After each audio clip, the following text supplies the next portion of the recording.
할렐루야, 책 어렵지 않아요에 누구 계십니까? 네, 김창범 목사입니다.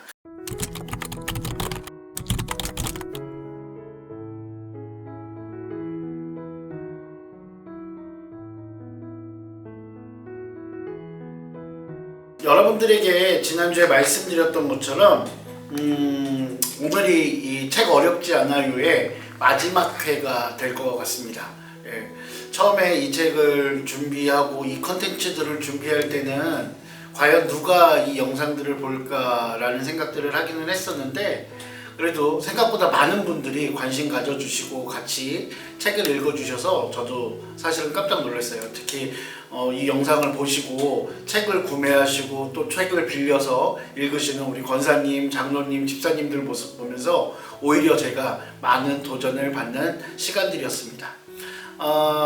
마지막 회 주제로 무엇을 준비할까 고민을 했었는데요. 이렇게 책 어렵지 않아요의 영상을 여러 편을 만들었음에도 불구하고 책 읽기에 선뜻 이렇게 손이 가지 않으시는 분들을 위해서 오늘 주제는 책 읽기 어렵지 않아요 라고 잡아봤습니다. 사실 책을 읽는다는 것, 그것이 굉장히 많은, 생각보다 많은 어떤 우리의 다짐과 또한 결심들이 필요할 때가 사실은 되게 많이 있어요. 저도 이제 조금씩 책을 보려면 안경을 벗어야 하는 그런 불편함들이 생기고요. 또한 책을 읽는다는 게 여러모로 부담스러울 때가 사실은 되게 많은 것 같아요. 그럼에도 불구하고 책을 읽는다는 것, 그것이 생각보다는 그렇게 어렵지 않고 편안한 마음으로 시작할 수 있다라는 생각들을 해보게 되고, 그래서 여러분들이 이 책 읽기에 같이 동참하면 어떨까라는 생각들을 합니다. 가끔 그런 경우 있죠. 책을 읽었는데, 책을 읽으려고 내가 큰 결심을 하고 책을 손에 잡았는데 책의 내용을 만나지 못하고 꿈속에서 주님을 만나는 경우들이 있습니다. 왠지 아시죠? 하나님께서 사랑하는 자에게 잠을 주시기 때문이죠. 여러 가지 이유로 인해서 책 읽기 어려워하시는 분들, 그런 분들이 많은데요. 책 읽는다는 것에 대한 부담감들이 커지면 커질수록 더 어려워지는 것 같아요. 여러분들 책 읽다가 피곤하시고 졸리시면 그냥 주무셔도 돼요. 이게 책의 굉장히 큰 장점이라고 생각하거든요. 여러분들 드라마 보시다가 살짝 잠들거나 드라마를 놓치게 되면 되게 아쉽잖아요. 그런데 여러분, 책은요 계속 그 자리에서 기다려주고 있다는 거예요. 잠깐 놓쳐도 계속 이어서 보면 되기 때문에 크게 어렵지 않고, 이것이 어떻게 보면 책 읽기에 굉장히 큰 장점이라고 말씀드릴 수 있습니다. 책은 항상 그 자리에서 여러분들을 기다려준다는 것, 그것을 기억하시고 여러분들 편안한 마음으로 책 읽기를 접하시면 훨씬 더 여러분들에게 좋을 것 같습니다. 특히 이제 책 읽기를 할 때 어려운 책을 가지고 시작하는 것보단 편안하게 읽을 수 있는 책들이 훨씬 더 이 책 읽기를 시작하는 데 있어서 좋거든요. 그래서 제가 오늘 여러분들에게 소개시켜드리고 싶은 책이 바로 책 읽기의 시작에 좋은 책입니다. 오늘 소개시켜드릴 책은 바로 이 책입니다. 하나님 살리시든지 데려가시든지 하세요 라는 책입니다. 여러분, 책 제목이 예사롭지 않죠? 네, 책 중간중간에 이 저자이신 박상훈 선교사님께서 하나님께 기도하는 그 내용, 하나님께 말씀드리는 그 내용을 그대로 따온 게 바로 이 책의 제목입니다. 왜 박상원 선교사님께서 이런 기도를 하셨는지 여러분 궁금하지 않으십니까? 여러분들 이 책 한번 보시면 그 내용들을 잘 알 수 있을 것입니다. 여러분, 먼저 이 책을 쓰신 박상원 선교사님에 대해서 말씀드리려고 하는데요. 여러분들 성함만 들으면 남자분인 것 같죠? 사실은 이 사모님이세요, 사모님. 그리고 아프리카에서 사역하고 계신데, 이 박상원 선교사님을 알기 위해서는 김종향 선교사님이라는 분을 반드시 아셔야 돼요. 여러분들 눈치채셨겠지만 김종향 선교사님이 남편분이시고 우리 박상원 선교사님이 사모님이시다라고 생각하시면 되고요. 지금 아프리카에서만 약 40년, 정확하게는 한 37년 정도 사역하고 계세요. 그리고 여러 아프리카의 나라에서 대학교도 설립하고 고등학교도 설립하고, 그래서 교육사업과 의료사업, 그런 선교 쪽에 관련된 일들을 계속 해오고 계신 분들이에요. 지금도 활발하게 활동하고 계신 분들이기 때문에요. 여러분들이 이분들의 모습들을 여러 매체에서 잘 만나볼 수도 있으실 것 같습니다. 자, 오늘 마지막 회라고 그랬죠. 그래서 오늘 특별히 이 두 분의 육성과 모습을 볼 수 있는 영상을 여러분들에게 보여드리려고요. 물론 저희가 인터뷰한 것은 아니고요. 가피풀이라는 곳에서 인터뷰한 내용인데, 이 인터뷰 내용들을 보면 박상원 선교사님 그리고 우리 김종양 선교사님께서 어떻게 사역을 시작하게 되셨는지 그런 내용들을 잘 아실 수 있습니다. 제가 미리 말씀드리면요. 박상원 선교사님은 믿지 않는 가정에서 태어나셨고 믿지 않은 채로 믿지 않는 남편과 결혼하셨습니다. 그런데 결혼한 이후에 그 믿음을, 신앙을 갖게 되셨고, 그리고 현재 아프리카에서 사역하고 계신데 그 내용들이 어떤 것인지 한번 영상을 먼저 보도록 하겠습니다. 베트남에 어떤 엔지니어 두 분이 뭘 좀 회사를 차리면 돈을 많이 벌겠다고 해서 100% 다 된다고 하는데 그게 안 돼버렸어요. 그래서 그때 내가 이걸 엔지니어가 내가 되어버리자, 그런 마음을 가지고 어떻게 해서 연결이 되어가지고 독일 정부에서 좀 연수 받아가지고 설통에 갔는데, 그 당시에 독일에 한국 간호사들이 많았어요. 이제 간호사들이 전도를 많이 하고, 그런 과정에 그 한국 병원 선교회라고 그 선교 수련회 갔다가 난 절대 예수님 안 믿는다고 내가 굉장히 그 마음을 단단히 먹고 왔는데, 그날 하나님께서 저에게 예수님 만나게 해주시고, 그날 밤 제가 한 3시간 4시간 우는 것 같아요. 내가 인생을 잘못 살았다, 내가 이렇게 살아야 안 되는 건데, 그러면서 거기서 울면서 기도하고 또 회개하고, 그리고 그때부터 내가 새로운 생각으로 바꾸게 되고, 나도 이제는 인생을 사는 방향을 바꿔보자. 뭔가 가장 보람된 일이 이제 주님의 제자가 되는 거, 주님을 따르는 거, 주님의 뜻을 이루어드리는 것이 나에게는 큰 희망의 소망이다, 이런 생각을 가지게 됐습니다. 그때부터 이제 기도 제목이 나를 가장 필요하고 어려운 곳에 보내달라고 기도하는 중에, 아프리카 전혀 몰랐죠. 아프리카는 모기, 벌레, 가난, 내가 가장 싫어하는 걸 다 갖춰주신 아프리카인데, 내가 기도를 했기 때문에 하나님이 방향을 그대로 잡아주셔가지고 결국 영국 가서 선교사 준비를 하면서 그쪽으로 들어가게 됐죠. 저는 사실은 이제 선교사의 꿈이 있었던 것도 아니고 선교사로 살아야 되겠다는 마음도 있었던 게 아니고, 그냥 아프리카에 가서라도 너무 오랫동안 남편하고 같이 못 사니까 같이 살아보겠다는 그런 마음으로 갔는데, 하나님이 저를 연단하시고 또 그거 가운데서 하나님이 건강 찾아주시고, 성경을 읽는데 그 시편 119편에 71절, 고난당한 것이 내게 유익이라, 이로 인하여 내가 주의 윤례를 배우게 되었나이다. 이 말씀을 읽는데 이 말씀이 정말 하나님 나에게 주시는 말. 그 고난이 나를 유익하게 하고, 그 고난으로 인해서 성숙해지고, 그 고난으로 인해서 아픈 사람들, 또 배고픈 사람들을 생각하며 기도하게 되고, 그것이 주님의 은혜를, 주님의 윤례를 배운 그게 되었어요. 그래서 항상 그 말씀을 너무너무 좋아해요. 여러분 어떻게 영상 잘 보셨나요? 요즘은 책 읽기 전에 유튜브나 아니면은 어떤 검색 포털 같은 데에서 이렇게 책에 대해서 찾아보면, 또는 저자에 대해서 찾아보면 영상이나 또한 도움이 될 만한 것들이 굉장히 많이 찾을 수 있거든요. 그래서 그런 것들을 보시면 책 읽기 하는데 많은 도움이 되어질 수도 있으니까 여러분 한번 찾아보시는 것들도 저는 권해드리겠습니다. 여러분 영상에서 보셨던 것처럼 박상원 선교사님께서 어떻게 아프리카에서 사역하게 되셨는지 잘 알게 되셨으리라고 생각하고요.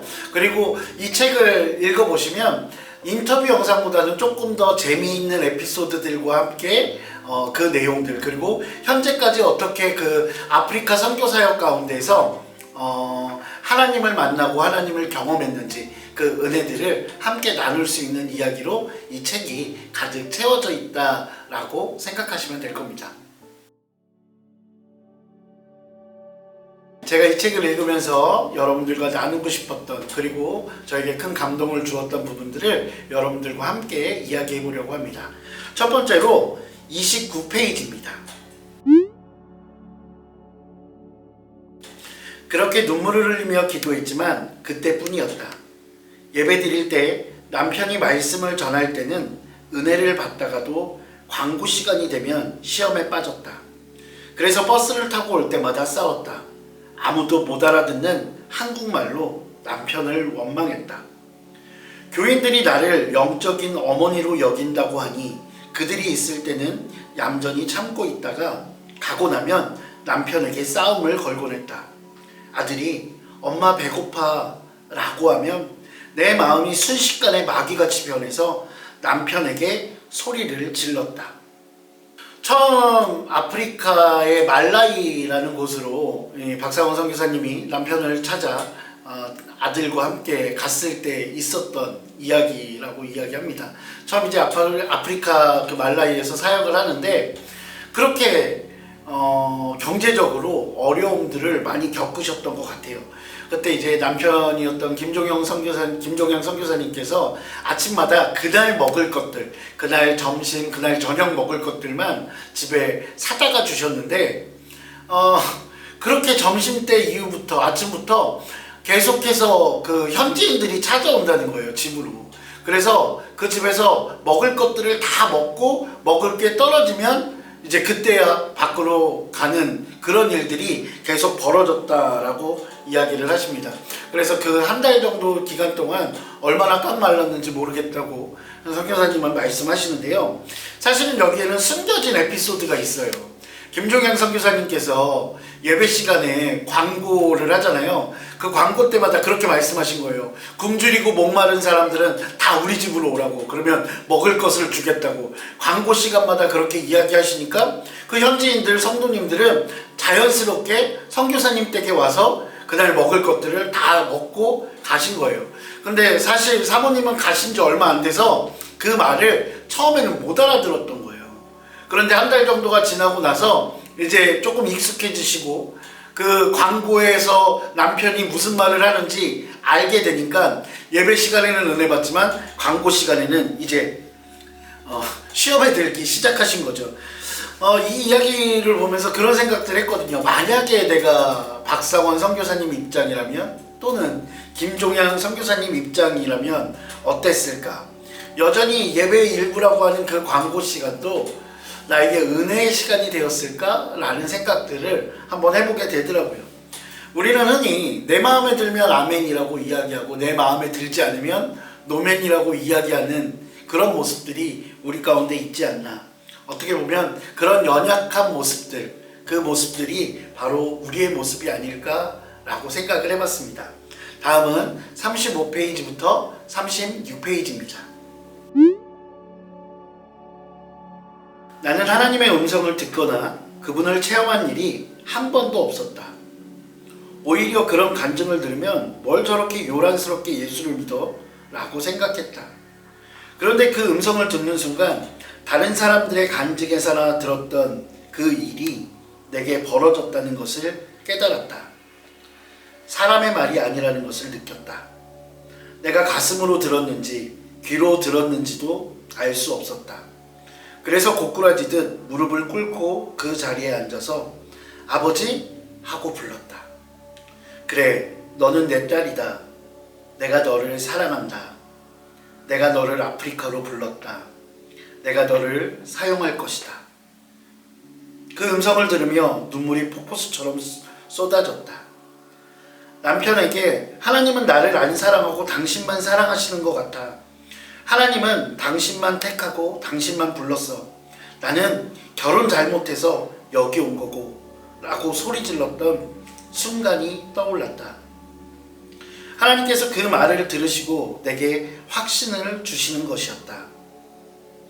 그러나 내가 거듭나야 하겠다. 그 말씀에 나는 깜짝 놀랐다. 저는 목사의 아내이고 선교사로 왔습니다. 저는 물론 거듭났습니다. 내가 거듭난 줄 알았다. 아니, 내가 거듭나지 않았다는 것은 상상도 못했다. 그러나 하나님은 뜻밖의 말씀을 하셨다. 너는 거듭나지 않았다. 내가 지금 이 모습으로 있으면 내 이름만 더럽힌다. 박상원 선교사님께서 사모임에도 그리고 선교사임에도 불구하고 거듭나지 못했었다라는 고백을 하는 장면입니다. 하나님을 믿고 예수 그리스도를 나의 주라고 시인하지만 진정한 거듭남, 그것은 내 삶과 내 생각, 그 모든 것들의 변화로 증명되어져야 한다라는 생각들이 드는 부분이었습니다. 그러면서 한편으로 그런 생각도 들었습니다. 목사인 나는 거듭났을까? 이 내용들이 내가 거듭난 것, 내가 구원을 하나님으로부터 선물로 받은 것에 대한 불안감이 아니라 나의 거듭남, 나의 믿음, 그런 나의 신앙인으로서의 삶을 성찰해 볼 수 있도록 도전을 주는 그런 부분이었습니다. 그러면서 한 가지 더 생각나게 한 것, 그리고 생각이 들게 한 것은 하나님께서는 완벽하게 준비된 사람을 사용하지는 않으신다는 것입니다. 때때로 교회 안에서 헌신하는 분들 또는 교회 안에서 봉사하는 것을 요청받으시는 분들이 그런 말씀들 많이 하시거든요. 저는 아직 부족해요. 그런데 저는 이 책을 보면서 그런 생각이 들더라고요. 제가 부족했기 때문에 하나님께서 목사로 불러주셨고, 우리가 부족하고 연약하기에 하나님께서 우리를 하나님의 사역 자리로 불러주시는 것, 하나님께 헌신할 수 있는 자리로 불러주시는 것이 아닐까. 그리고 그 자리를 통해서 하나님께서 원하시는 모습으로 만들어가고 다듬어 가시는 것이 아닐까라는 생각을 해보았습니다. 다음은 106페이지입니다. 기도하다 울다 시계를 보니 새벽 3시였다. 에스와티니는 저녁 8시였다. 나는 너무 외로워서 남편에게 전화했다. 실은 여보, 나를 위해 기도해줘. 너무 힘들어. 라고 말하려고 했는데 남편의 목소리가 들리자마자 내 입에서 엉뚱한 말이 나왔다. 여보, 그 건물 계약해도 되겠어요? 일이 잘 되고 있어? 응, 잘 돼. 할렐루야. 남편이 몹시 기뻐했다. 난 다른 말은 하지도 못하고 속으로 생각했다. 내가 정신이 정말 이상해졌구나. 집에도 못 가겠구나. 돈도 안 되었는데 이런 말을 왜 한 거지? 내가 미쳤어. 기가 막혀서 눈물도 안 나왔다. 선교지에서 신학교를 매입하기 위해서 이제 박상원 선교사님이 한국에 있는 후원자들을 만나려고 한국에 와 있었던 상황입니다. 그런데 만나는 사람들마다 다들 어려움에 처해 있었고, 그래서 사실은 계획했던 일들이 잘 되지 않아서 앞이 캄캄한 상황. 그래서 할 수 있는 것이 기도밖에 없어서 하나님 앞에 기도하고, 그 가운데 힘들고 외로워서 남편 김종양 선교사님의 목소리를 듣고 위로받기 위해서 전화를 했다가 오히려 잘 되고 있다고 걱정 말라고 이야기하는 그런 장면인데요. 이 책을 보면서 그런 생각이 들었어요. 박상원 선교사님께서 내가 미쳤다라고 생각할 정도로 그런 상황 가운데서도, 아무런 답이 없는 그런 상황 가운데서도 하나님께서 일하고 계시는구나 라는 것을 우리에게 잘 보여주는 그런 장면이거든요. 우리 역시 가끔 상황과 환경 때문에 어찌할 바를 알지 못할 때가 분명히 존재하죠. 다가오는 고난, 그리고 그 상황, 눈에 보이는 것들 때문에 하나님께서 일하실 수 있는 것들을 오히려 우리의 마음이 제한하고, 그리고 그것을 축소하는 경우들이 분명 있는 것 같습니다. 그 모든 환경의 주인이신 우리 주 하나님께서 그 모든 것들을 하실 수 있음에도 불구하고 우리가 그러지 못한다면 그것은 분명 잘못된 것이라고 생각합니다. 그래서 우리는 그 모든 환경을 이기시고 또한 환경을 주관하시는 우리 주 하나님을 온전히 신뢰하고, 그 환경을 통해서도 승리로 이끌어 가시는 우리 하나님을 굳건하게 믿어야 할 것입니다. 왜냐하면 이것이 나의 일이라면 제가 알아서 해야겠지만, 우리가 하는 일이 하나님의 일이라면 하나님의 일이시기 때문에 하나님께서 일하실 것이라는 것입니다.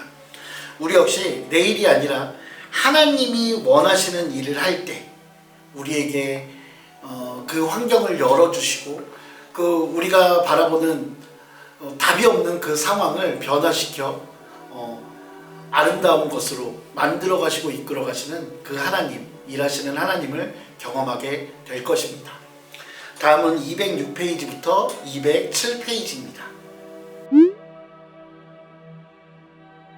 환자인 우리는 우리대로 고열과 기침으로 밤에 잠을 잘 수 없었고 약이 없어서 제대로 치료받을 수 있을지 불안감이 떠나지 않았다.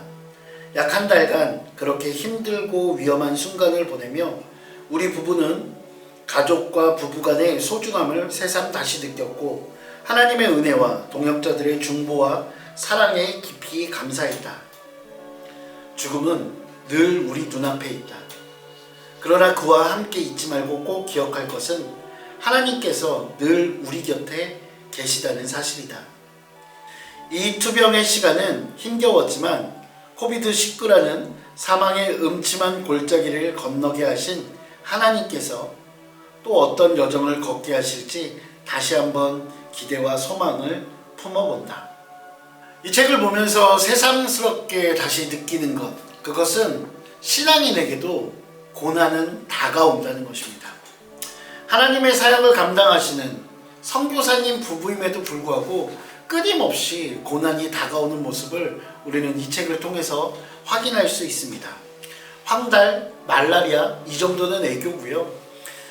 권총 강도를 만나서 생명의 위협을 받기도 하고 그 다음에 전혀 외교 관계가 없었던 그 내전 중이었던 모잠비크, 전쟁 중이었던 그 모잠비크에서의 사역, 그리고 그곳에서 북한 군인들을 만나는 그런 경험들, 그런 고난들도 있고요.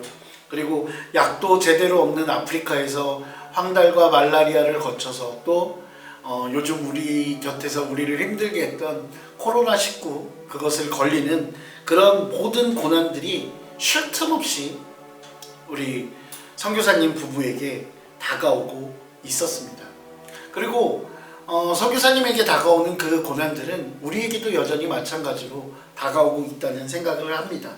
그런데 그 고난을 통해서 하나님께서는 더 큰 사역과 더 큰 은혜를 경험하게 하신다는 것, 그것을 우리는 이 책을 통해서 만나볼 수 있고 또한 선교사님께서도 그것에 대해서 고백하고 있습니다. 권총 강도를 경험하면서 이분들이 계시는 에스와티니아 그곳에 기독의과대학을 만들게 되는 계기가 되었다고 하더라고요. 그리고 모잠비크에서의 사역과 코로나19 그런 어려움들을 지나고 났더니 그곳에서도 역시 기독대학을 만들 수 있는 그 길이 열리게 되었다라고 선교사님은 말씀하십니다. 이 영상을 보시는 많은 분들에게도 끊임없이 고난은 다가올 것이라고 저는 생각이 듭니다. 근데 그 고난은 하나님께서 여러분들 한 사람 한 사람을 더 큰 은혜로 그 은혜의 자리로 초대하는 초대장이라는 것, 그것을 잊지 않으셨으면 좋겠습니다. 이 책은 이런 분들에게 권해드리고 싶습니다. 첫 번째로 책 읽기는 나와 상관없다고 생각하시는 당신에게 이 책을 권해드립니다. 예배만 잘 드리면 되고 성경만 잘 읽으면 된다라고 생각하시는 분들이 있습니다. 물론 그것도 너무나 중요한 일입니다. 그러나 책 읽기 역시 하나님께서 우리에게 귀한 은혜를 베풀어 주시는 소중한 방법 중에 하나라는 것을 우리는 기억해야 할 것입니다. 이 책을 읽다 보면 하나님께서 예배와는 달리 또는 성경 읽기와는 달리 우리의 마음을 적셔주시고 우리의 마음 가운데 은혜를 베풀어 주시는 그 하나님을 경험할 수 있게 됩니다. 그를 통해서 책 읽기, 그것이 하나님께서 사랑하는 자녀들에게 주시는 또 다른 은혜의 방법이라는 것을 우리가 잘 알 수 있게 됩니다. 두 번째로 책 읽기는 공부라고 생각하시는 당신에게 이 책을 권해드립니다. 우리가 흔히 공부라고 하면 뇌와 이성을 자극하는 것이라고 생각할 수 있습니다.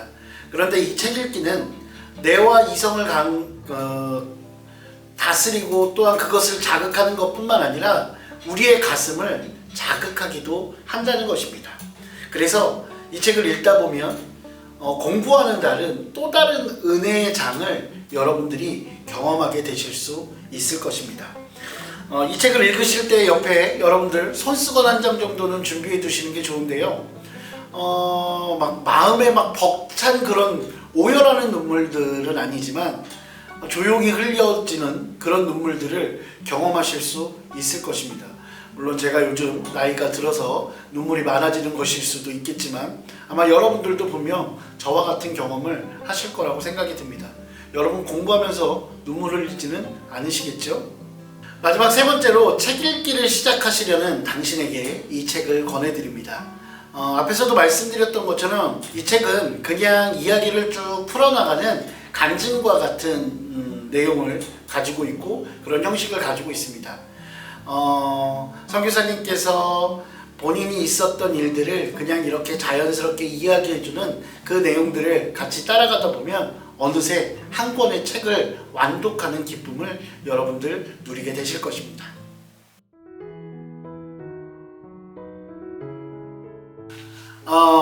이렇게 해서 10번째까지 준비한 책 어렵지 않아요 콘텐츠가 끝이 났습니다. 처음에 계획하고 시작할 때 많은 사람들이 함께 좋은 책을 읽고 같이 이야기를 나누었으면 좋겠다라는 생각으로 시작했었고요. 그리고 많이 부족함에도 불구하고 많은 분들이 사랑해 주셔서 함께 저도 은혜를 많이 나눌 수 있었던 것 같습니다. 그동안 시청해 주셔서 감사하고요. 예, 비록 책 읽기 책 읽는 것 어렵지 않아요 이 컨텐츠는 끝이 났지만 그래도 여러분들의 삶 가운데서 하나님께서 허락하시는 귀한 책들, 좋은 책들을 많이 읽으시고 그 가운데서 믿음은 더욱더 강건해지고 또한 여러분들의 그 마음에 부어주시는 그 은혜도 풍성하게 누리시기를 주님의 이름으로 축원드립니다. 그동안 감사했습니다. 여러분 안녕.